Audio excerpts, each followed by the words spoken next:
നമസ്കാരം. എല്ലാ ഗുരുജനങ്ങൾക്കും ബന്ധുമിത്രാദികൾക്കും ഭക്തജനങ്ങൾക്കും ഒരായിരം നന്ദി, നമസ്കാരം. കാലഭൈരവ സ്വാമി ക്ഷേത്രത്തിനെ കുറിച്ചാണ് പറയാൻ പോകുന്നത്. കാലഭൈരവൻ എന്ന് പറഞ്ഞ ശിവന്റെ സത്വ രജ തമോ ഗുണപ്രധാനമായിരിക്കുന്ന സർവശക്തി വിശേഷങ്ങളും അടങ്ങിയ ഒരു പ്രതിഷ്ഠാ വിധാനമാണ്. രാജഭരണകാലത്ത് 2000 വർഷത്തിലധികം തന്നെ പാരമ്പര്യമായിട്ട് ജ്യോതിഷവും വൈദ്യവും മന്ത്രവും തന്ത്രവും വേദവും പുരാണങ്ങളും തച്ചുശാസ്ത്രം, ശില്പശാസ്ത്രം, നാട്യശാസ്ത്രം മുതലായിരിക്കുന്ന കാര്യങ്ങളൊക്കെ വളരെ നല്ല രീതിയിൽ പഠിച്ച് പ്രവർത്തിച്ചു വരുന്ന പൂർവികന്മാരുടെ പരമ്പരയാണ് ഈ കാലഭൈരവനെ ഉപാസിച്ചു പോന്നിട്ടുള്ളത്. രാജാക്കന്മാരുടെ സേവകന്മാരായും സഹായികളായിട്ടും കൊട്ടാരം ജ്യോത്സ്യന്മാരായിട്ടും മാന്ത്രികന്മാരായിട്ടും ഒക്കെയാണ് ഇവര് ജീവിച്ചു പോന്നിരുന്നത്. ആനപ്പടയും കുതിരപ്പടയും തേരാളി, വീരാളി, പടയാളി മുതലായ വച്ചിരുന്നത് പോലെ രാജ്യത്തിൻ്റെ ഐശ്വര്യത്തിനും അഭിവൃദ്ധിക്കും വേണ്ടി ദുഷ്ടന്മാരെ കൊണ്ട് രാജ്യത്തിനുണ്ടാകുന്ന ആപത്തുക്കളും വിഷമതകളും മാറിക്കിട്ടുന്നതിന് വേണ്ടി ദേവന്മാരെ ഭജിക്കുകയും യാഗങ്ങളും ഹോമങ്ങളും കർമ്മങ്ങളും മാന്ത്രിക പൂജകളും നടത്തിപ്പോരുന്ന പാരമ്പര്യക്കാരാണ് ഞങ്ങളുടെ പൂർവികന്മാർ. അപ്പോൾ ഇന്നത്തെ കാലത്ത് നമുക്ക് നാട്ടിനെ രക്ഷിക്കാൻ വ്യോമസേനയും കരസേനയും നാവികസേനയും, രോഗത്തിൽ നിന്ന് രക്ഷിക്കാൻ ആശുപത്രികളും, അതേപോലെ പാവപ്പെട്ടവരെ രക്ഷിക്കാൻ സർക്കാരും, ആശ്രമങ്ങളും അമ്പലങ്ങളും വൃദ്ധസദനങ്ങളും അനാഥ മന്ദിരങ്ങളൊക്കെ ഉള്ള ഒരു കാലഘട്ടം. അതേ പഴയ കാലത്ത് ഇതേപോലുള്ള എല്ലാ സമ്പ്രദായവും ഒരു സ്ഥലത്ത് തന്നെ ആശ്രമം പോലെയും അമ്പലത്തിൽ വരുന്ന ഭക്തജനങ്ങൾക്ക് അന്നദാനവും മരുന്നും മന്ത്രവും കൊണ്ട് ദോഷത്തെ മാറ്റി പോന്നിരുന്നു. ഇന്ന് മരുന്നിന് ഒരു പ്രയാസമില്ല. ഒരുപാട് ആശുപത്രികൾ സർക്കാരിൻ്റെ കീഴിലും പ്രൈവറ്റ് സ്ഥാപനങ്ങളായിട്ടുമുണ്ട്. പക്ഷെ മരുന്ന് എവിടുന്ന് വേണോ, ചികിത്സ എവിടുന്ന് വേണോ കിട്ടും. പക്ഷെ മന്ത്രം കിട്ടാൻ എന്നൊന്നും സാഹചര്യം ഇല്ലാതെയാണ് പോകുന്നത്. നമുക്ക് വേണ്ടി ആര് പ്രാർത്ഥിക്കും? നമ്മുടെ ഗുരുക്കന്മാരും ആശ്രമത്തിലെ സ്വാമിമാരും ദിവ്യന്മാരായിട്ടുള്ള ആൾക്കാരും ഒക്കെ നമുക്ക് വേണ്ടി ഒരുപാട് പ്രാർത്ഥനകൾ ചെയ്തു. ലോകസമസ്ത സുഖിനോ ഭവന്തു എന്ന് വിചാരിച്ചവരാണ്. അത് നമുക്ക് പല വേദങ്ങളുടെ വാക്കുകൾ നമ്മൾ പരിശോധിച്ച സ്വസ്തി പ്രജാഭ്യ പരിപാലയന്ത ന്യായേന മാർഗേണ മഹീം മഹീഷാഹ ഓ ബ്രാഹ്മണസ്യാഹ സുഖമസ്തു നിത്യം ലോകസമസ്ത സുഖിനോ ഭവന്തു എന്നാണ്.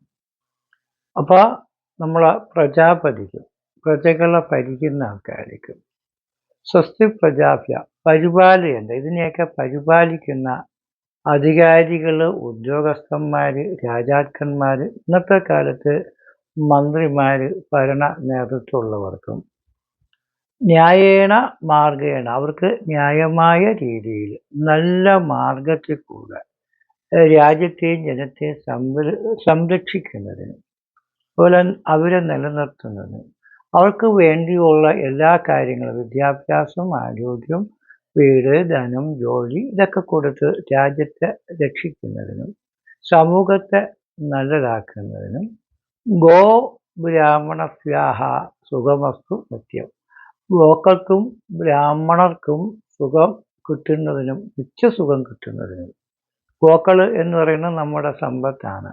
പശുവിൻ്റെ എല്ലാ സാധനങ്ങളും, പശു, അതിൻ്റെ പാല്, തൈര്, ചാണകം, അതിൻ്റെ എല്ലാ ഉൽപ്പന്നങ്ങളും നമുക്ക് ആവശ്യമായിട്ടുള്ളതാണ്. അത് നെയ്യും തൈരും വെണ്ണയും ഒക്കെ പശുവിൽ നിന്ന് കിട്ടുന്ന, പാലിൽ നിന്ന് കിട്ടുന്ന വലിയ ഔഷധ ഗുണങ്ങളുള്ളതും ആരോഗ്യത്തെ പ്രദാനം ചെയ്യുന്നതുമാണ്.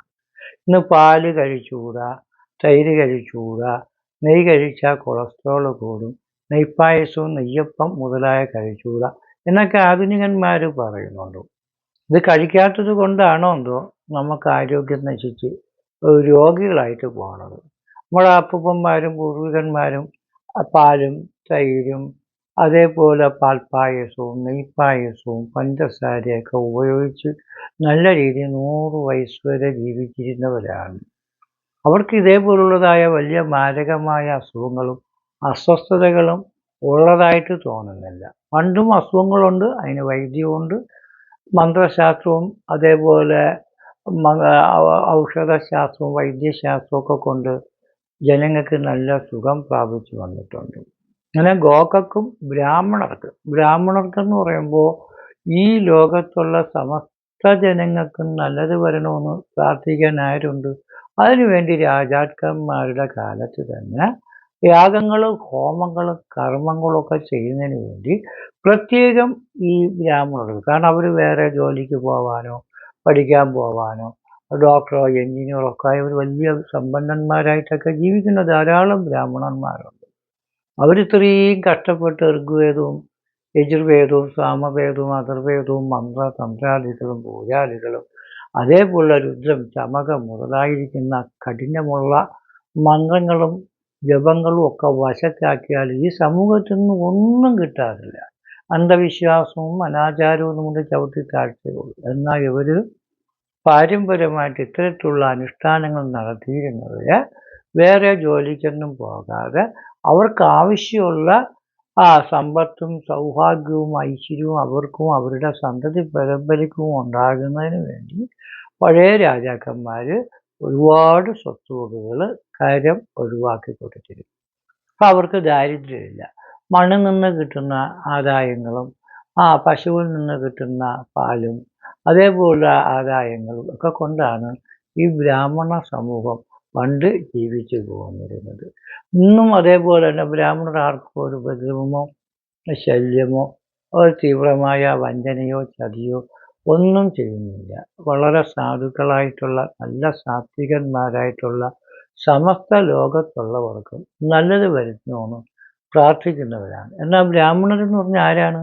ബ്രഹ്മജ്ഞാനിയൊരു ബ്രാഹ്മണർ. ബ്രഹ്മത്തെ അറിയുന്ന എല്ലാവരും, നിങ്ങളും ഞാനും എല്ലാം ബ്രഹ്മത്തെ അറിയാൻ ശ്രമിച്ചാൽ നമ്മളെല്ലാവരും ബ്രാഹ്മണരാണ്. തത്വമസി എന്ന് പറഞ്ഞാൽ നീ തന്നെയാണ് ഞാനെന്ന് പറയുന്നത്. അതേപോലെ ദൈവമാണ് നമ്മളെന്ന് തന്നെ പറയുന്നതും ഒക്കെ. നമ്മളൊരു ദൈവത്തെ പോലുള്ള ഒരാളായ ദൈവജ്ഞന്മാരായിട്ടുള്ളവരും നല്ല ഉപദേശങ്ങളും കാര്യങ്ങളൊക്കെ കൊടുക്കും. പക്ഷെ ഇങ്ങനെയുള്ളവരുടെ സേവനങ്ങൾ ഇന്ന് സമൂഹത്തിനോ പുതിയ തലമുറയ്ക്കോ ആവശ്യമില്ല എന്ന് തോന്നുന്ന ഒരു ഘട്ടത്തിലേക്ക് കടന്നു പോയിക്കൊണ്ടിരിക്കുകയാണ്. അപ്പോൾ ജനങ്ങൾക്ക് ഇത് ആവശ്യമുണ്ടെങ്കിലും ഇല്ലെങ്കിലും ഈ സമൂഹത്തിൽ നല്ലത് വരുത്തണമെന്ന് ആഗ്രഹിച്ച് പ്രവർത്തിക്കുന്ന മാന്ത്രികന്മാരുടെയും അതേപോലുള്ള താന്ത്രികന്മാരുടെയും ഒക്കെ കുടുംബ ക്ഷേത്രമാണ് കാലഭൈരവ ക്ഷേത്രം. അങ്ങനെ ശിവന്റെ സാത്വികം എന്ന് പറയുന്നത് എല്ലാ ഗുണങ്ങളും നല്ലതായിട്ടുള്ള സമൂഹത്തിൽ നല്ല ജോലി, അധികാരം, നല്ല വിദ്യാഭ്യാസം, നല്ല അറിവ്, കഴിവ്, നല്ല ആരോഗ്യമുള്ള നല്ല ജനങ്ങൾ, നല്ല ബുദ്ധിയും സ്നേഹമുള്ള നല്ല മക്കൾ, നല്ല ഭാര്യ, നല്ല ഭർത്താവ്, നല്ല കുടുംബം, നല്ല ജീവിതമൊക്കെ കിട്ടുന്നതിന് വേണ്ടിയുള്ള പ്രാർത്ഥനകൾ, അവരുടെ പെരുമാറ്റങ്ങൾ, ജീവിത ശൈലികളൊക്കെയാണ് പ്രധാനമായിട്ട് നമുക്ക് ഉള്ളത്. ഈ നല്ല ഭാര്യയും നല്ല മക്കളും ഒക്കെ എങ്ങനെയാകുന്നു? ഒരു അതിശയമല്ലേ. അപ്പോൾ അവർക്ക് ഭർത്താവിനെ സ്നേഹിക്കാനും ഭാര്യയെ സ്നേഹിക്കാനുള്ള മനസ്സുണ്ട്. അവർക്കുണ്ടാകുന്ന മക്കളെ രക്ഷിക്കാനും സഹായിക്കാനും സ്നേഹിക്കാനുള്ള മനസ്സുണ്ട്. ഇന്ന് നമുക്ക് ഭാര്യയെ സ്നേഹിക്കാനും ഭർത്താവിനെ സ്നേഹിക്കാനും മക്കളെ സ്നേഹിക്കാനും സമയമില്ല. ജീവിക്കാൻ നിറയെ പൈസ വേണം. അതുകൊണ്ട് ഓരോരുത്തർ പൈസയുടെ പുറകെ പോകുമ്പോഴാണ് കുടുംബ ബന്ധങ്ങൾ തകർന്നു പോകുന്നത്, ജീവിതം തകർന്നു പോകണം. അച്ഛനെ നോക്കാനും അമ്മയ്ക്ക് നോക്കാനും സഹോദരങ്ങളെ നോക്കാനും മക്കളെ നോക്കാനും ആർക്കും ഒരു സമയമില്ല. പൈസയ്ക്ക് വേണ്ടിയുള്ള നെട്ടോട്ടമാണ്. കിട്ടണ പൈസ അവർക്ക് സുഖമായിട്ട് ജീവിക്കാൻ കഴിയുന്നുവെങ്കിൽ അതൊരു നല്ലതാണ്. കഴിയുന്നതുമില്ല. സ്നേഹമില്ല, ഭർത്താവുമില്ല, മക്കളുമില്ല, ബന്ധമില്ല, ഒന്നുമില്ല. ഫ്രണ്ട്ഷിപ്പ് മാത്രമേ ഉള്ളൂ. ഇതെപ്പോഴും വേണോ? തകർന്നടിയാം. അങ്ങനെ ജനങ്ങളുടെ നന്മയ്ക്ക് വേണ്ടി സാത്വികപരമായ ഗുണങ്ങൾ ഭഗവാനിൽ അടങ്ങിയിട്ടുണ്ട്. ഇപ്പം നല്ല കുടുംബവും ജീവിതവും ദാമ്പത്യവും നല്ല സന്തോഷവും നല്ല ബുദ്ധിയും ശക്തിയും വിദ്യയും പഠിക്കാനും പഠിപ്പിക്കാനും അറിയാനും അറിയിക്കാനും ഉപദേശങ്ങൾ കൊടുക്കാനും ഉപദ്രവങ്ങളിൽ നിന്നും ബന്ധുക്കളെയും മറ്റുള്ളവരെയും മാറ്റി നിർത്തുന്നതിനൊക്കെ സാത്വിക ഗുണം കൊണ്ട് കഴിയും. സത്വഗുണം. അടുത്ത രജോ ഗുണം എന്ന് വെച്ചാൽ രാജകീയപരമായ മന്ത്രിസ്ഥാനങ്ങൾ, അധികാരങ്ങൾ ഏതിൻ്റെയൊക്കെ തലപ്പത്തെത്താൻ പറ്റുമോ ഡയറക്ടർ, മാനേജർ രാജ്യവും ജനങ്ങളെയും നാട്ടുകാരെയൊക്കെ സംരക്ഷിച്ചുകൊണ്ട് എല്ലാ കാര്യങ്ങളും പദവി അംഗീകാരങ്ങളും ഉപയോഗിച്ചുകൊണ്ട് ജനത്തെ നശിപ്പിക്കുന്നതല്ല, ജനത്തിന് വേണ്ടി എല്ലാ കാര്യങ്ങളും ചെയ്യുന്നതാണ് നമുക്ക് ഈ രജോ ഗുണം എന്ന് പറയുന്നത്. ജോലി, അധികാരം, പ്രതാപം, കീർത്തി, സ്ഥാനമാനങ്ങൾ, അംഗീകാരങ്ങളൊക്കെ കിട്ടും. തമോ ഗുണം എന്ന് പറയുന്നത് ഇപ്പം കലിയുഗമായതുകൊണ്ട് കൂടുതൽ ആൾക്കാർക്കും വാശിയും വിരോധവും അഹങ്കാരവും സ്നേഹക്കുറവും വൈരാഗ്യവും എന്ത് നമ്മൾ പറഞ്ഞാലും ഒരു ഉപദേശം കൊടുത്താലും ഉപദ്രവമായിട്ട് അവർക്ക് തോന്നും. അവരൊരു കാര്യം ആരുടെ അച്ഛൻ്റെ അമ്മയുടെ അല്ലെങ്കിൽ ഒരു ജോത്സ്യൻ്റെ ചോദിച്ചാൽ അവർ യഥാർത്ഥമായിട്ട് ചെയ്യേണ്ടുന്ന കാര്യങ്ങൾ ഉപദേശിച്ച് അവർക്ക് ഇഷ്ടപ്പെടില്ല. അവർക്ക് വിദേശത്ത് പോകണമെന്ന് തോന്നിയാൽ പോകേണ്ട മക്കളെ, നമുക്കുള്ളത് കൊണ്ട് ഓണം പോലെ ഇവിടെ ജീവിക്കാൻ നമുക്ക് എല്ലാ കടകളുണ്ട്, സ്ഥാപനങ്ങളുണ്ട്, പാരമ്പര്യമായിട്ടുള്ള കഴിവുകളുണ്ട്, നമുക്കിത് പോരെന്ന് വെച്ചാൽ പോരാ. എനിക്ക് പോയേ പറ്റുള്ളൂ എന്ന് വെച്ചാൽ എല്ലാം കൂടെ എഴുതി വിറ്റ് നമ്മളുണ്ടാക്കിയ കംപ്ലീറ്റ് വസ്തുക്കൾ ഇന്ന് മക്കൾക്ക് വേണ്ടി കൊടുത്തിട്ട് അച്ഛനമ്മമാർക്ക് കിടക്കാടം പോലും ഇല്ലാതെ മക്കൾ പോയി പെട്ടാലും അവർ നമ്മൾ അച്ഛനെ അമ്മയെ സംരക്ഷിക്കില്ല. തിരിച്ച് ആ വസ്തുവകൾ വാങ്ങിക്കാനോ വിറ്റുപറക്കി കൊടുത്താൽ പോലും അത് തിരിച്ചു വാങ്ങിക്കാനോ പറ്റാത്ത അവസ്ഥ. അവരുടെ കാര്യങ്ങൾ നോക്കി അവർക്ക് സന്തോഷമായിട്ട് ജീവിക്കാൻ വേണ്ടി നമ്മൾ എല്ലാം ചെയ്തു കൊടുക്കുന്നു. നമുക്കൊന്നും ചെയ്തു തരാൻ മക്കളൊന്നും ഇല്ലാതെ അങ്ങനെ നമുക്ക് രൗദ്ര സ്വഭാവം, അടിക്കും വെട്ടും കുത്തും കൊലപാതകമൊക്കെയാണ് കൂടുതൽ നാട്ടിലും കുടുംബത്തിലുമൊക്കെ കൂടി വരുന്നത്. എന്തുകൊണ്ടാണ്? ഈ പറയുന്ന തമോ ഗുണപ്രധാനമായ ദോഷങ്ങൾ ജനങ്ങളിൽ കൂടി വരികയാണ്. നല്ലതിന് പകരം കെട്ടതാണ് കൂടുതലും ആൾക്കാർ ചെയ്യുന്നതും ആഗ്രഹിക്കുന്നതും. അവരുടെ സ്വാതന്ത്ര്യം അനുസരിച്ച് ജീവിക്കുന്നത് നല്ലതന്നെങ്കിലും നമുക്കാരും ഇല്ലാത്ത ഒരു കാലം വരുമ്പോഴാണ് നമുക്കാരും ഇല്ലല്ലോ, ഞാൻ ചെയ്തത് ദോഷമാണല്ലോ എന്ന് പിന്നീട് നിങ്ങൾ മനസ്സിലാക്കും. അങ്ങനെ തമോ ഗുണാദി വെട്ട്, കൂത്ത്, കൊലപാതകം, നാശനഷ്ടങ്ങൾ, ശത്രുത, കുടുംബജനങ്ങൾക്കെതിരെയുള്ള പോര്, ഇതൊക്കെ സമൂഹത്തിലുണ്ട്. ഇതൊക്കെ മാറി നമുക്ക് വിരോധവും കലഹവും ഒന്നും ഇല്ലാതെ എല്ലാവരെയും സ്നേഹിച്ച് ജീവിക്കാനുള്ള നല്ല മനസ്സ് തോന്നുന്നതാണ്. ഇതിനു വേണ്ടിയുള്ള ആ തമോ ഗുണപ്രധാനമായിരിക്കുന്ന ദോഷ ദുരിതങ്ങളെ മാറ്റി സത്വഗുണമോ അല്ലെങ്കിൽ രജോ ഗുണം പ്രധാനമായ രീതിയിലാക്കി തീർക്കുന്നതിനുള്ള പദ്ധതി കാലഭൈരവൻ്റെ പ്രതിഷ്ഠാ വിധാനത്തിലുണ്ട്. 64 കലകളുണ്ട്, 64 ശക്തി ചൈതന്യങ്ങളും ഭഗവാന്റെ ബിംബത്തിലുണ്ട്. പിന്നെ ഈ കാലഭൈരവ ക്ഷേത്രത്തിൽ കേരളത്തിൽ അത്യപൂർവമായിട്ടേക്ക് ഈ കാലഭൈരവ ക്ഷേത്രമുള്ളൂ. ഇതേപോലെ മാന്ത്രികന്മാരുടെയും ജ്യോത്സ്യന്മാരുടെ കുടുംബത്തിലൊക്കെ പണ്ടേ പൂജകളൊക്കെ ചെയ്തു പോരുന്നു. തമിഴ്നാട്ടിൽ മിക്ക ക്ഷേത്രങ്ങളിലും കാലഭൈരവനുണ്ട്. പക്ഷെ എങ്കിലും ഈ 10 കൈകളോട് കൂടിയ ആ രൗദ്രഭാവത്തുള്ള സർവ ദൈവീക കലകളും അല്ലെങ്കിൽ സത്വരജ തമോ ഗുണപ്രധാനമായിരിക്കുന്ന സർവ ചൈതന്യങ്ങളും അടങ്ങിയിട്ടുള്ളൊരു പ്രതിഷ്ഠാവിധാനം ഉണ്ടാകാൻ സാധ്യത കുറവാണ്. കാരണം മാന്ത്രികവും താന്ത്രികവും അങ്ങനെയുള്ള ആ കാര്യങ്ങളൊക്കെ നല്ല രീതിയിൽ കൈകാര്യം ചെയ്യുന്ന ആൾക്കാർക്കാണ് ഈ ധ്യാനങ്ങളുടെയും മന്ത്രങ്ങളുടെയും ശക്തിയും അതേപോലെ ശൈവപരമായിട്ടുള്ള അഘോരൻ, ശരവൻ, ദക്ഷിണാമൂർത്തി, മൃത്യുഞ്ജയവൻ, കാലഭൈരവൻ, യമരാജൻ ഇങ്ങനെയൊക്കെയുള്ള പല ശക്തി ചൈതന്യങ്ങളെ ആ പ്രതിഷ്ഠിക്കുന്ന സമയത്ത് കലശങ്ങളിൽ ദേവകലകളെ ആവാഹിച്ച് ബിംബത്തിലേക്ക് ലയിപ്പിക്കുകയാണ് ചെയ്യുന്നത്. അപ്പോൾ ഈ ബിംബം വച്ച് പൂജിക്കുന്നത് കൊണ്ട് എന്തൊരു ഉപയോഗം? കല്ലിനെ വച്ച് പൂജിച്ചാൽ എന്തെങ്കിലും ഗുണം കിട്ടുമോ എന്നെല്ലാവരും ചോദിക്കുന്നുണ്ട്. അപ്പോൾ കല്ലിനെ വെച്ച് പൂജിച്ചാൽ എന്താണ് ഗുണം? ഒരു ഗുണമില്ലെന്ന് എല്ലാവരും പറയും. എന്നാൽ കല്ലും മണ്ണും ഉണ്ടാകുന്നത് എങ്ങനെയാണ്? കല്ല് ഭൂമി തണുത്തുറഞ്ഞാണ് പാറയാകുന്നത്, പാറ പൊടിഞ്ഞാണ് മണ്ണുണ്ടാകുന്നത്. അപ്പോൾ പാറ പൊടിഞ്ഞ് ഉണ്ടാകുന്ന മണ്ണിൽ നിന്നാണ് സ്വർണം, വെള്ളി, നിക്കൽ, യുറേനിയം, പ്ലാസ്റ്റിക്, സോഡിയം, പച്ചവെള്ളം, ഡീസൽ, പെട്രോള്, ചക്ക, മാങ്ങ, തേങ്ങ, നമ്മൾ കഴിക്കുന്ന നെല്ല്, അരി, ഗോതമ്പ് സർവ്വ സാധനങ്ങൾ ഈ മണ്ണിൽ നിന്ന് കിട്ടുന്ന കൃഷികളെ കൊണ്ടും അതേപോലെ ലവണങ്ങളെ കൊണ്ടും അതിൻ്റെ ഐതികളെ കൊണ്ടാണ് സ്വർണവും വെള്ളമൊക്കെ എല്ലാം കിട്ടുന്നത്. അപ്പോൾ അതേപോലെ സർവശക്തി ചൈതന്യങ്ങളും അടങ്ങിയ ഒരേ ഒരു സാധനം പ്രപഞ്ചത്തിൽ കല്ല് മാത്രമേ ഉള്ളൂ. അപ്പോൾ ഈ കല്ലിനെ പൂജിക്കുന്നത് കൊണ്ട് ആർക്കും ഒരു വിനയും വരില്ല. അതിൽ ലോകത്ത് പ്രപഞ്ചത്തിൽ എന്തെല്ലാം ഉണ്ടോ അതെല്ലാം കല്ലിൽ അടങ്ങിയിട്ടുണ്ട്. അങ്ങനെ സാത്വിക ഗുണപരമായിട്ടുള്ള എല്ലാ ചൈതന്യങ്ങളും അടങ്ങിയിരിക്കുന്നതാണ്. അത് കാലഭൈരവ ക്ഷേത്രത്തിൽ ബ്രഹ്മാവുണ്ട്, സൃഷ്ടിയുടെ കർത്താവാണ്. ബ്രഹ്മാവുണ്ട്, വിഷ്ണുവുണ്ട്. 10 അവതാര ഭാവത്തിൽ വിഷ്ണുവിനെ പൂജിക്കുന്നുണ്ട്. മത്സ്യം, കൂർമ്മം, വരാഹം, നരസിംഹം, വാമനൻ, പരശുരാമൻ, ശ്രീരാമൻ, ബലരാമൻ, ശ്രീകൃഷ്ണൻ, കൽക്കി, ജനാർദ്ദനൻ, ഇങ്ങനെ 10 അവതാരമൂർത്തിയായിട്ട് പൂജിക്കുന്നുണ്ട്. മഹേശ്വരനുണ്ട്, അത് ശരഭാമൂർത്തിയായിട്ടും ദക്ഷിണാമൂർത്തിയായിട്ടും അഘോരമൂർത്തിയായിട്ടും പൂജിക്കുന്നു. ശിവനുണ്ട്. കൂടാതെ കാലഭൈരവനുണ്ട്, ഭൂതത്താനുണ്ട്. പിന്നെ 4 വേദങ്ങളിൽ ഏറ്റവും പ്രധാനപ്പെട്ട വേദമാണ് ഋഗ്വേദം. ഋഗ്വേദത്തിലെ ഏറ്റവും വലിയ മന്ത്രമാണ് ഗായത്രി, സൂര്യഗായത്രി മന്ത്രം. ആ ഗായത്രി ദേവിയുടെ 5 മുഖവും 10 കൈകളുമായിട്ടുള്ള വിഗ്രഹപ്രതിഷ്ഠയുണ്ട്. അതിന് 4 വേദങ്ങളിൽ ഏറ്റവും വലിയ വേദത്തിൽ അത്രയും പ്രധാനമുള്ള ഈ ഗായത്രി ദേവിയുടെ വിഗ്രഹം നമ്മളെ നാടുകളിൽ കുറവാണ്. പണ്ട് തേവാര മൂർത്തികളിലൊക്കെ പൂജിക്കുന്നുണ്ട്. ഈ ഗായത്രി 5 മുഖമുള്ള ഗായത്രിയാണ് പഞ്ചിയമ്മ എന്ന് പറഞ്ഞ് പഴയ കാലത്ത് പൂജിക്കുന്നത്. പല പഞ്ചിയമ്മ ക്ഷേത്രങ്ങളുണ്ട്. ആർക്കെന്താണ് ഒരു പിടുത്തവുമില്ല. അത് ഈ ഗായത്രിയെ ഉപാസിക്കുന്ന ബ്രാഹ്മണരുടെ മഠത്തിൽ വേദങ്ങളും മന്ത്രങ്ങളും പഠിപ്പിക്കുകയും ചെയ്യുന്ന സ്ഥലത്ത് ദേവന്മാരും ഋഷീശ്വരന്മാരും ലക്ഷന്മാരും അതേപോലുള്ള മുനികളും ദേവന്മാരും ദേവഗുരുക്കന്മാരൊക്കെ ഭജിക്കുന്നത് ഗായത്രിയാണ്.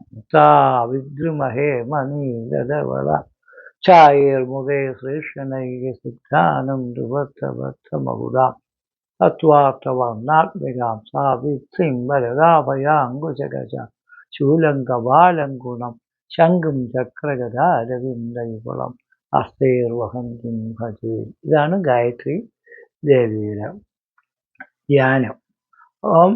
ഗായത്രി മന്ത്രമല്ല, ഇത് ധ്യാനമാണ്. ഗായത്രി മന്ത്രം എല്ലാവർക്കും അറിയാം. ഓം ഭൂർഭുവഃസ്വതഃ ഭർഗോ ദേവസ്യ ധീമഹി ധിയോ യോ ന പ്രചോദയാത്. ഇത് ഗായത്രി മന്ത്രം. നിങ്ങൾ നിത്യവും ജപവും തപവും ഉപാസനകളൊക്കെ ചെയ്താൽ പോകും. പിന്നെ ഹനുമാൻ സ്വാമിയുടെ പ്രതിഷ്ഠ പഴയ കാലത്തുള്ള ഒരു ചെറിയ പൂവത്താനുണ്ട്. അപ്പോൾ ഈ കാലഭൈരവൻ്റെ പുതിയ പ്രതിഷ്ഠയിലാണ് സകാല രൂപത്തിലും 10 കൈകളൊക്കെ ഉള്ള നല്ല രീതിയിൽ മാന്ത്രിക താന്ത്രിക വിഷയങ്ങളിൽ ഏറ്റവും പ്രാധാന്യത്വം കൽപ്പിക്കുന്ന തരത്തിലുള്ള ഒരു പ്രതിഷ്ഠാ വിധാനം ഉണ്ടായിട്ട് ഇപ്പം ഒരു 3 കൊല്ലം ആയോളൂ നമ്മൾ ദേവൻ്റെ ആ സകാല രൂപം പ്രവേശിച്ചു. അങ്ങനെ 2000 വർഷത്തിലധികം പഴക്കമുള്ള ചെറിയൊരു കാലഭൈരവൻ അവിടെയുണ്ട്.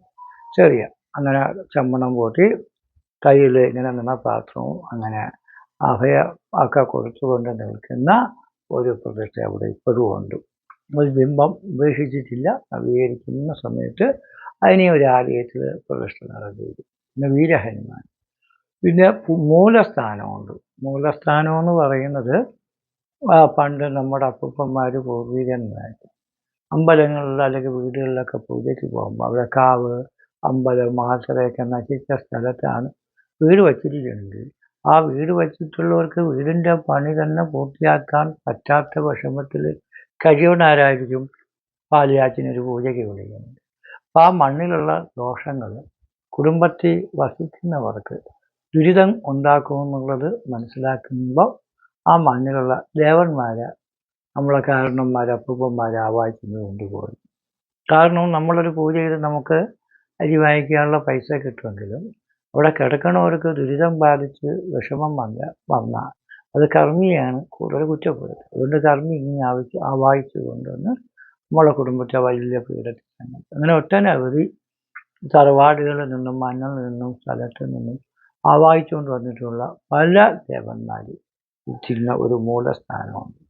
അവിടെ നിങ്ങൾക്ക് വേണമെങ്കിൽ നിങ്ങളെ തറവാട്ടിലെ ദേവന്മാർ മൂർത്തികളെയൊക്കെ പൂജ ചെയ്ത് ആവാഹിച്ച് അവിടെ സമർപ്പിച്ച് സങ്കല്പിച്ച് നിങ്ങൾക്ക് തന്നെ അവിടെ വന്ന് വിളക്ക് തിരി പടുക്ക പൂജ ഇതൊക്കെ ചെയ്യാനുള്ള സ്വാതന്ത്ര്യം. മാടസ്വാമിയുണ്ട്, ആകാശയക്ഷി, ഗന്ധർവയക്ഷി, ജ്യോത്സ്യന്മാർക്ക് ചെവിയിൽ കാര്യങ്ങൾ പറഞ്ഞു കൊടുക്കുന്ന യക്ഷിയുണ്ട്, കർണയക്ഷി, അവരുടെയൊക്കെ ചൈതന്യമുണ്ട്.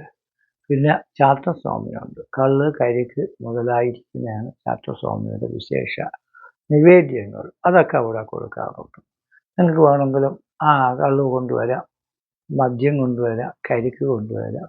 കരിക്കിലിത്തിപ്പൂലം പഞ്ചസാര ഇടുമ്പോൾ അത് കള്ളാവുമെന്നാണ് പറയുന്നത്. അങ്ങനെ ഇടുമ്പോൾ അങ്ങനെ കൊടുക്കാം, അത് ചെയ്യാറുണ്ട്. പിന്നെ നമ്മുടെ പൂർവികന്മാർ, ഇപ്പോൾ പലവർക്കും പിതൃക്കളെ വേണ്ടാത്തൊരു കാലമാണ്. ഞങ്ങളുടെ പഴയ കാലത്തുള്ള രക്ഷസപ്പുകൾ യോഗീശ്വരൻ, മന്ത്രമൂർത്തി, മർദ്ദാമൂർത്തി, പിന്നെ പിതൃക്കൾ കന്യാവ്, ഇങ്ങനെയുള്ള പിതൃക്കളുണ്ട്. കൂടാതെ നവഗ്രഹ പ്രതിഷ്ഠയാണ്.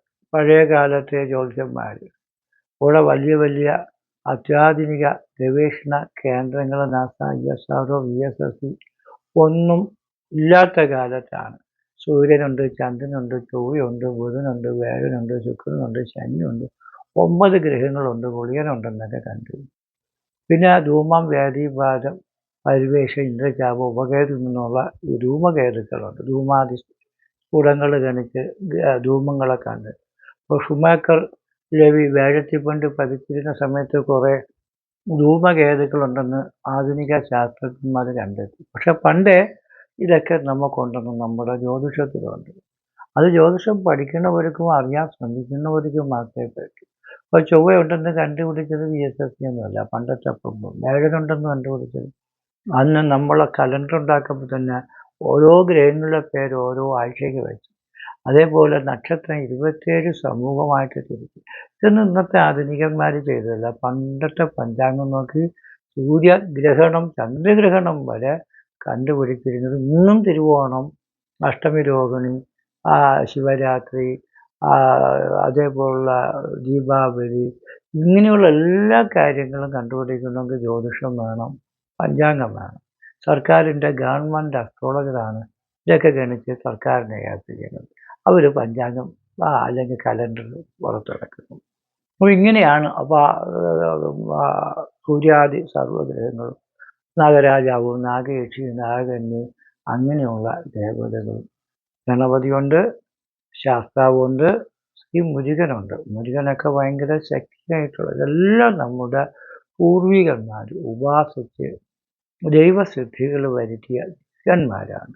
പക്ഷെ അവർ എന്നും ഇതൊക്കെ ചെയ്ത് കുടുംബത്തിനും പരമ്പരയ്ക്കും നാട്ടുകാർക്കും ഭക്തജനങ്ങൾക്കും നല്ലത് വരണമെന്ന് ആഗ്രഹിച്ചുകൊണ്ട് ചെയ്ത കാര്യങ്ങളാണ്. പിന്നെ ഈ കാലഭൈരവ ക്ഷേത്രത്തിൽ നിങ്ങളുടെ ജീവിതത്തിൽ ഒരു ദിവസമെങ്കിലും വന്ന് കണ്ട് തൊഴുത് പ്രാർത്ഥിച്ചാൽ കൊള്ളാം. കാലഭൈരവിൻ്റെ പ്രതിഷ്ഠ സ്ഥിതി ചെയ്യുന്ന സ്ഥലത്ത് നിങ്ങൾക്ക് തന്നെ പോയിട്ട് ഭഗവാനെ പ്രാർത്ഥിക്കാനുള്ള സാഹചര്യമുണ്ട്. എല്ലാ അമാവാസി തോറും രാവിലെ തൊട്ട് വൈകുന്നേരം വരെ അമ്പലം അടച്ചു വയ്ക്കില്ല, തുറന്നിരിക്കും. ആ സമയത്ത് നിങ്ങൾക്ക് എപ്പോഴും വേണമെങ്കിലും വന്ന് തൊഴുവാം. അന്ന് രാവിലെ ഗണപതി ഹോമമുണ്ട്, 10 മണിക്ക് മൃത്യുഞ്ജയ ഹോമമുണ്ട്, 4 മണിക്ക് യമരാജ ഹോമം, 5 മണിക്ക് ഭദ്രകാളി പൂജ, 6 മണി തൊട്ട് 7 മണി വരെ അഭിഷേകമൊക്കെ ഉണ്ട്. ഓരോ സാധനങ്ങളാണ് അഭിഷേകത്തിന് ഉപയോഗിക്കുന്നത്. പഞ്ചഗവ്യം അഭിഷേകം ചെയ്യും, അത് പാപക്ഷയം, ശാപമുക്തിയാണ് അതിൻ്റെ ഫലം. നല്ലെണ്ണ അഭിഷേകം വാതരോഗ ശമനമാണ്. വാക അത് നമുക്ക് ആവശ്യമുള്ളത് നിങ്ങൾക്ക് വാങ്ങിച്ചു കൊടുക്കാം. വാക നമ്മൾ പാപനാശവും ത്വഗ്രോഗവും രോഗശമനവും ഒക്കെ ഉണ്ടാകും. ത്വഗ്രോഗങ്ങൾ മാറി രോഗശമനവും ഉണ്ടാകും. പനിനീര് നമുക്ക് വിദ്യാശോഭനവും കീർത്തി സ്ഥാനമാനങ്ങളൊക്കെ ഉണ്ടാകും. ഇളനീര്, കരിക്കിൻ്റെ നീര്, ഇത് സന്താന ഭാഗ്യവും ശരീരത്തിന് ഊർജവും നല്ല ഉത്സാഹവും ബുദ്ധിയും ശക്തിയും വർദ്ധിക്കും. പാല് അത് മനഃശാന്തിക്ക് വേണ്ടിയാണ്. തേന് രോഗശമനം, തൈര് സന്താനലബ്ധിക്ക് വേണ്ടി. ഉദരരോഗ സംബന്ധമായ അസുഖങ്ങളൊക്കെ മാറിയിട്ട് തൈര് കഴിക്കുക. തൈരും ചമ്മന്തിയും കഴിക്കുന്നവർക്ക് വളരെ അസുഖങ്ങളൊന്നും വരാറില്ല. പഴയ ആൾക്കാരുടെ സ്ഥിരം ഭോജനം അമ്പലത്തിൽ നിന്ന് കിട്ടുന്ന പടച്ചോറും വീട്ടിലെ തൈരും ഇച്ചിരി ചമ്മന്തിയും കഴിക്കുമ്പോഴും അവർക്കത് മതിയായിരുന്നു. വലിയ 5 കറി ഇഞ്ചി കറിയൊന്നും വേണ്ട. ഇച്ചിരി തൈരും ചമ്മന്തിയും വെച്ച് നിങ്ങളൊന്ന് ആഹാരം കഴിച്ചു നോക്കി. നല്ല സന്തോഷവും നല്ല രുചിയും നല്ല ദഹനവും ആരോഗ്യമൊക്കെ കിട്ടും. നെയ്യ് അത് സൗഭാഗ്യവും ആരോഗ്യവും വർദ്ധിക്കും. മഞ്ഞൾ ഐശ്വര്യം അഭിവൃദ്ധി ഉണ്ടാവും. വിവാഹ തടസ്സം മാറി അത് നമുക്ക് നല്ല ദാമ്പത്യ ഗുണങ്ങൾ കിട്ടും. മഞ്ഞളൊക്കെ എന്ന് പറയുമ്പോൾ നമുക്ക് ശരിക്കും മോശമാണെങ്കിൽ സായിപ്പ് മഞ്ഞളിൻ്റെ ഔഷധ ഗുണം കണ്ട് അവർ തന്നെ അതിൻ്റെയൊക്കെ പേറ്റൻ്റൊക്കെ എടുത്ത് കൈകാര്യം ചെയ്യുന്നുണ്ട്. മഞ്ഞളില്ലാത്ത ഒരു കറികളും കുറവാണ്. മഞ്ഞൾ വളരെ നല്ല ഔഷധ ഗുണമുള്ളതാണ്. കുങ്കുമം അത് ദീർഘായുസ്സും സുമംഗലി രോഗം കിട്ടും. കുങ്കുമം തൊടുന്ന പെണ്ണുങ്ങൾക്ക് സുമംഗലിയായിട്ട് ജീവിക്കാൻ പറ്റും. സാധാരണ ഇപ്പോൾ പൊട്ടിടാൻ പെണ്ണുങ്ങൾക്കൊക്കെ ഭയങ്കര മടിയാണ്. താലി ചാർത്താൻ ഭയങ്കര മടിയാണ്. ഇതൊക്കെ പഴയ കാലത്തുള്ള താലി ഭർത്താവിനെ സ്മരിച്ചുകൊണ്ടുള്ളതും ഈ സിന്ദൂരം സുമംഗലിയാണ്. ഒരു വിധവയായിട്ട് ജീവിക്കുന്നതിനേക്കാളും സുമംഗലിയായിട്ട് ജീവിക്കുന്നതാണ് ഏറ്റവും വളരെ നല്ലത്. നിങ്ങൾക്ക് സുമംഗലി ആകണമെങ്കിൽ നിങ്ങൾ അമ്പലത്തിൽ ദേവിക്ക് അല്ലെങ്കിൽ ഭഗവാന് അഭിഷേകം ചെയ്ത സിന്ദൂരം നമ്മളെ നെറ്റി ചാർത്തിയ നമുക്ക് ഭർത്താവിന് തന്നെ ഓട്ടോമാറ്റിക്കലി നല്ല ആരോഗ്യവും ഐശ്വര്യം. അതുപോലെ നിങ്ങൾ ആ കുങ്കുമം ഇടുമ്പോൾ തന്നെ സുമംഗലി ഭവ അല്ലെങ്കിൽ നിങ്ങൾക്ക് സുമംഗലിയായി ഭവിക്കുന്നു എന്നുള്ളതാണ് ദൈവികപരമായ ഒരു മനഃശാസ്ത്രം. അരിമാവ് അത് നമുക്ക് രോഗശമനം, മൃത്യുഭയം, അസ്വസ്ഥത ഇതൊക്കെ അരിമാവിന് പറ്റും. നമ്മൾ അരിമാവ് കൊണ്ടുള്ള ആഹാരങ്ങൾ കഴിക്കുമ്പോൾ നമുക്ക് ശരീരത്തിന് നല്ല എനർജറ്റിക് പവർ കിട്ടുന്നത് പോലെ അരി കിട്ടുമ്പോൾ അത് നല്ലതായിട്ട് വരും. ഭോജനത്തിന് ഉത്തമമാണ്. ചന്ദനം മോക്ഷപ്രാപ്തിയും ഐശ്വര്യങ്ങളും, കളഭാഭിഷേകം, ചന്ദനം ചാർത്ത്, മുഖച്ചാർത്ത് ഇതൊക്കെ ചെയ്യുന്നത് വളരെ നല്ലതാണ്. നമ്മൾ മരിച്ചാലും മോക്ഷം കിട്ടും, ജീവിച്ചിരിക്കുമ്പോഴും നല്ല ഐശ്വര്യവും അഭിവൃദ്ധിയും പുരോഗതികളൊക്കെ നമുക്ക് കിട്ടും. ഭസ്മം സർവശത്രുക്കളെയും മാറ്റി നമ്മുടെ ശരീരത്തുള്ള ദുർനീതികളൊക്കെ ഭസ്മം ധരിക്കുമ്പോൾ പുറത്തു പോകുന്നതാണ്. ശരീരത്തിനകത്തുള്ള നീർക്കെട്ടുകളും കാര്യങ്ങളൊക്കെ മാറാൻ നമ്മൾ ഈ ഭസ്മം ധരിക്കുന്നത് നല്ലതാണ്. ഭസ്മം ശരീരത്തുള്ള ദുർനീതികളെ ആഗിരണം ചെയ്ത് വൈറസുകളുടെയും ഫംഗസുകളുടെയൊക്കെ സ്ഥിതി കുറച്ച് നമുക്ക് നല്ലതാക്കി ആരോഗ്യമുള്ളൊരു വ്യക്തിയായിട്ട് മാറ്റുന്നതാണ് ഭസ്മധാരണം കൊണ്ട് സർവ രോഗ വിനാശനം ഉണ്ടാകുന്നു. അപ്പോൾ ഭസ്മമൊക്കെ ധരിക്കണം നിങ്ങൾ. അത് നമ്മൾ കടയിൽ നിന്ന് വാങ്ങിച്ചുകൊണ്ട് വയ്ക്കുന്ന ഭസ്മം അത്രത്തോളം പവറല്ല. നിങ്ങൾ അമ്പലത്തിൽ കൊണ്ട് കൊടുത്ത് ഭസ്മാഭിഷേകം നടത്തി ആ ഭസ്മത്തിൻ്റെ പ്രസാദം വാങ്ങിച്ച് ഡെയിലി നമ്മൾ ശരീരത്തിൽ ഇതേപോലെ കുറി തൊടുകയും നെറ്റി ധരിക്കുകയൊക്കെ ചെയ്യുമ്പോൾ ശരീരത്തുള്ള ദുർനീതികളെ മാറ്റാൻ പറ്റും. അതെങ്ങനെ ദുർനീതി അകത്ത് കിടക്കണ പുറത്ത് വരും? അതെന്ത് ടെക്നോളജി എന്ന് ചിലപ്പോൾ നിങ്ങൾ ആക്ഷേപിക്കുന്നു. കാരണം പണ്ട് നമ്മൾ മറിഞ്ഞു വീണ് കൈയും കാലും ഒക്കെ ഒടിയുമ്പോൾ നമുക്ക് ഇന്ന് കയറി പ്ലേറ്റിടും, കമ്പിയിടും. പഴയ കാലത്ത് കമ്പിയെ പുറത്താണ് ചികിത്സ. പുറത്ത് ചീളി വച്ച് കെട്ടി ആ എല്ലിൻ്റെ പൊസിഷൻ നല്ല രീതിയിലാക്കി തുണി കൊണ്ട് നല്ല രീതിയിൽ ചുറ്റി അതിനകത്ത് തൈലം ഒഴിച്ചു കൊടുക്കും. ഒരാഴ്ച കഴിയുമ്പോൾ എല്ലുകൾ കയറി ഊട്ടി നല്ലത് വരും. എല്ലൊട്ടിക്കാൻ പ്രത്യേകം പശയും മരുന്നൊന്നുമില്ല, തന്നെത്താൻ അതങ്ങ് ഒട്ടിക്കോളും. ഇങ്ങനെ പീസായിട്ട് അങ്ങ് ചിതറിക്കിടന്നാൽ പോലും ഇങ്ങനെ കെട്ടിയാൽ അതെല്ലാം കൂടെ കൂടിച്ചേർത്തടിയാവും. അതേപോലെ അകത്തുള്ള പല ചികിത്സകളും പുറത്താണ് ആയുർവേദം ചെയ്തു പോന്നിരുന്നത്. അപ്പം നിങ്ങൾക്ക് കിഴി മുതലായ കാര്യങ്ങളൊക്കെ ചെയ്യുമ്പോൾ ശരീരത്തുള്ള നീരുകൾ, ഈ പറയുന്ന നമ്മുടെ രോമകൂപങ്ങളിലുള്ള വൈറസുകൾ, ഫംഗസുകൾ, സെൽസിൻ്റെയൊക്കെ മൃതാവസ്ഥ, ഈ ശരീരത്തിലുള്ള കോശങ്ങൾ മരിക്കുമ്പോഴാണ് അവിടെ പഴുക്കുകയും ഇതേപോലുള്ള ക്യാൻസർ മുതലായ രോഗങ്ങളൊക്കെ വരികയൊക്കെ ചെയ്യുന്നത്. അത് നമ്മൾ കരിച്ചു കളയണം, അല്ലെങ്കിൽ സർജറി ചെയ്ത് മാറ്റി കളയണം. പക്ഷേ ഇത് നമുക്ക് പുറത്ത് തന്നെ ചികിത്സ ചെയ്യുമ്പോൾ ശരീരത്തിനകത്തുള്ള കോശങ്ങളുടെ RNA DNA മുതലായിരിക്കുന്ന കോശങ്ങളുടെ പ്രവർത്തനങ്ങൾ നേരെയാക്കി നശിച്ചു പോയിട്ടുള്ള കോശങ്ങൾ മാറി പുതിയ നല്ല കോശങ്ങളും ഇതൊക്കെ വരുമെന്നാണ് വൈദ്യശാസ്ത്രവും മന്ത്രശാസ്ത്രവും പറയുന്നത്. ഭസ്മം. പിന്നെ പുഷ്പം എന്ന് പറയുമ്പോൾ ധനസമൃദ്ധി, കടത്തിൽ നിന്ന് മോചനം, ഐശ്വര്യ പ്രവൃത്തികളൊക്കെ ഉണ്ടാകും. അങ്ങനെ എല്ലാ തരത്തിലും ഉള്ള അഭിഷേകങ്ങളും കലശങ്ങളും പൂജകളും ഒക്കെ നടത്തുന്നു. ഇത് നിങ്ങൾക്ക് നിങ്ങളുടെ കുടുംബത്തിന് ഇതേപോലുള്ള ആൾക്കാർക്കോ അതിനുള്ള കളഭം, ഭസ്മം, ചന്ദനം, മഞ്ഞൾപ്പൊടി, ഇളനീര്, വാക ഇങ്ങനെയുള്ള ഓരോ സാധനങ്ങൾ വാങ്ങിച്ച് തരാനോ അല്ലെങ്കിൽ അതിനുള്ള പൈസ തരികയോ ചെയ്താൽ നിങ്ങൾക്ക് വേണ്ടി അത് നമുക്കിവിടെ അഭിഷേകത്തിന് ചെയ്യാൻ പറ്റും. അങ്ങനെ ഈ ക്ഷേത്രത്തിൽ ദർശനം നടത്തുന്ന നിമിത്തം നിങ്ങൾക്ക് എല്ലാ തരത്തിലുള്ള ദോഷങ്ങളും ദേവശാപം, ബ്രാഹ്മണശാപം, സർപ്പശാപം, പിതൃശാപം മുതലായിരിക്കുന്ന എല്ലാ ദോഷങ്ങളും മാറി 7 തലമുറയോളം ഉള്ള ദുരിതങ്ങൾ മാറി അടുത്ത 7 തലമുറയ്ക്ക് സന്താന പരമ്പരയ്ക്ക് സർവ്വവിധ ഐശ്വര്യങ്ങളും അഭിവൃദ്ധികളും ഉണ്ടാകും. കാലഭൈരവ ക്ഷേത്രത്തിൽ ദർശനം നടത്തി പുണ്യം നേടുന്നതിന് എല്ലാ ഭക്തജനങ്ങളെയും ഈ ലോകത്തുള്ള എല്ലാ ജനങ്ങളെയും എൻ്റെ ബന്ധുമിത്രാദികളെയും സഹോദരങ്ങളെയും അതേപോലെ ഭക്തന്മാരെയും സിദ്ധന്മാരെയൊക്കെ ഞാൻ ക്ഷണിച്ചുകൊള്ളുന്നു. നിങ്ങൾക്ക് എല്ലാവർക്കും ആയുരാരോഗ്യ ഐശ്വര്യ അഭിവൃദ്ധികൾ ഉണ്ടാകട്ടെ എന്ന് പ്രാർത്ഥിച്ചുകൊണ്ട് നിർത്തുന്നു. നന്ദി, നമസ്കാരം.